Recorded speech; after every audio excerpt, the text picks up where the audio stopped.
Welcome to Kenton's videos. Enjoy the video. You start by setting the timeline to match your sequence specs, because mismatched settings cause playback or color issues. Next, select the clips you want to link, either in the project panel or directly on the timeline, using Shift for ranges and Control for individual picks.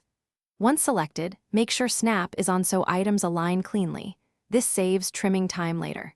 Now, right-click to access the initial linking options and prepare for the next step.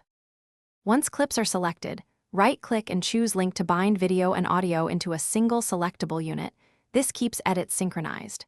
If you need compound edits, choose Nest to place multiple linked clips into a single nested sequence. This simplifies effects and motion. Make sure your in and out points, transitions, and any effects are set before nesting, because nesting changes clip context. If you need granular control later, unfold the nested sequence to adjust individual clips without breaking the link. To finish, lock any tracks you won't touch to prevent accidental adjustments, then test playthrough for timing and audio sync.